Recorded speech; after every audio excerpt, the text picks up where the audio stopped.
bon, je veux tout de même y adhérer de tout mon cœur, de tout mon esprit, de toute mon intelligence.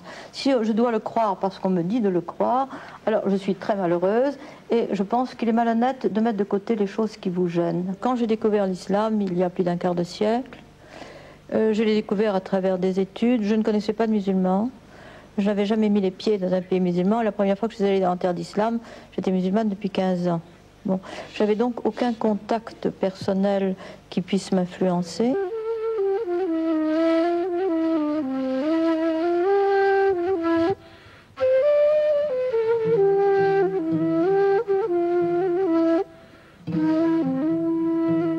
Elle est née d'abord d'une famille d'aristocrates. Sa grand-mère était écossaise et anglicane. Et sa grand-mère s'était convertie au catholicisme pour épouser son grand-père. Elle a été plus élevée par sa grand-mère que par ses parents. Elle a été dans des institutions religieuses de haut niveau, les meilleures. D'abord à Boulogne, puis à Paris, près de Notre-Dame. Je n'en sais pas plus que ce qu'elle a écrit dans son livre « L'islam, l'autre visage », le seul ouvrage autobiographique d'ailleurs. Elle a été très influencée par cette grand-mère qui était une femme très pieuse et qui détestait le mensonge.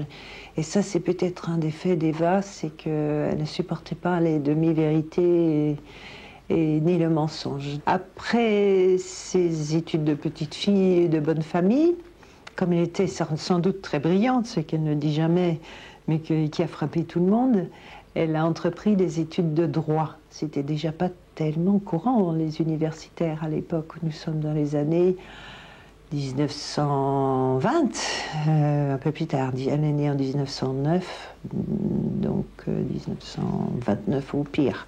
Pour payer ses études et continuer ses recherches, elle travaille comme secrétaire avec Joliot-Curie. Donc elle se trouve dans un milieu très scientifique, avec cette rigueur scientifique aussi, du scientifique qui fait des expériences. La guerre éclate et c'est à ce moment-là que, avec l'arrivée des Allemands qui est imminente, il y avait à Paris la seule bouteille d'eau lourde, donc le grand explosif qu'on connaît, et c'est elle qui a été chargée de l'amener en France libre, c'est-à-dire à passer la ligne de démarcation. Elle est partie en quelques heures avec son petit garçon et une bouteille qu'on lui a fourrée dans le sac. Tremblant de peur, elle est arrivée de l'autre côté. Oui, mais après avoir accompli son action, deux héros sans le savoir, encore fallait-il vivre, et c'est là qu'elle est restée avec son petit garçon, puisque son mari était à ce moment-là ou parti à la guerre ou déjà prisonnier, et donc il fallait bien vivre, et elle a eu une place de documentaliste chez Philips, ce qui l'a amené à faire 4 ou 10 kilomètres, je ne sais plus, matin et soir, tous les jours, à travailler comme documentaliste là-bas pour pouvoir survivre. Fin de la guerre, elle revient de la France libre. Elle est à bout de force par les privations, par le travail, et décide à ce moment-là de faire une thèse de doctorat sur le symbolisme de Platon. Toujours bien Eva, quand elle faisait quelque chose, ce n'était jamais à moitié, donc symbolisme pour elle, ça voulait dire approfondir la valeur du symbole, et elle a pris 3 ans de psychiatrie pour voir bien la profondeur du sens du mot symbole. Et à ce moment, elle reçoit la visite d'un de ses amis, camarades de classe, qui est un Pakistanais, qui était aussi une personne de grande renommée, puisqu'il avait aidé Ali Jinnah à fonder le Pakistan. Elle reçoit de cet ami un livre sur Iqbal, qu'elle ne connaissait absolument pas, qui commence seulement à être un peu connu maintenant. Et commence à lire ce livre et se rend compte que le livre est remarquablement important pour elle. Il s'appelle « Reconstruire la pensée religieuse en islam ». J'aurais pu rester chrétienne qu'en n'étant pas très honnête, c'est-à-dire en mettant entre parenthèses tout ce qui me gênait. Vous voyez, quand j'ai découvert l'islam, je me suis dit qu'il serait honnête, que peut-être étais-je attirée par une autre tradition, parce que j'étais trop ignorante de la mienne. J'avais fait évidemment du catéchisme comme tout le monde, et puis bon, j'avais un peu laissé tomber, comme on dit, n'est-ce pas? Et donc j'avais besoin vraiment d'être au courant de ce qui se faisait au point de vue exégèse, au point de vue recherche, que j'étais un peu dépassée par tout cela.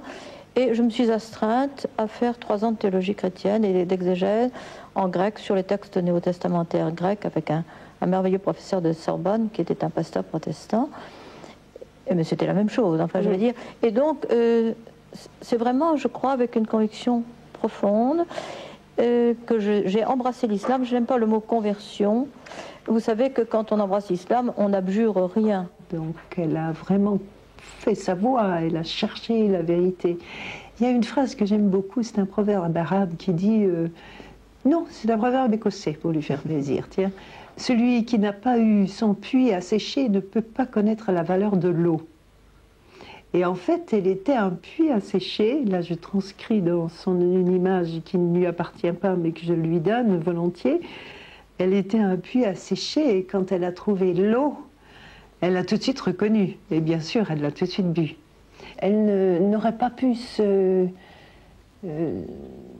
satisfaire d'une tradition, quelle qu'elle soit, si belle et si prestigieuse qu'elle soit, qui fut un peu fermée ou exclusive.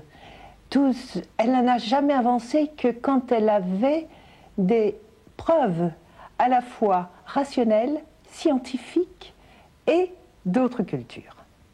Là, elle disait, ça, c'est stable. Et là-dessus, elle avançait. Et elle est avancée petit pas par petit pas, avec, c'est un mot que j'utilise souvent à son sujet, avec scrupule. Quand, malgré sa grande intelligence, elle était arrivée à une idée, elle la remettait encore sur le métier, elle la rediscutait. Tous les visiteurs qu'elle rencontrait, elle reposait la question, non pas avec angoisse, pas du tout, mais pour être vraiment très sûre de ne pas se fourvoyer, de ne pas prendre de liberté par rapport aux dogmes et aux lois.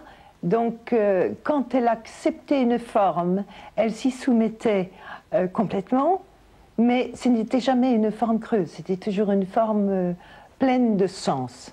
Et si le sens n'était pas plein, il restait toujours une petite réticence. Elle disait, ça s'éclairera peut-être, Inch'Allah, plus tard.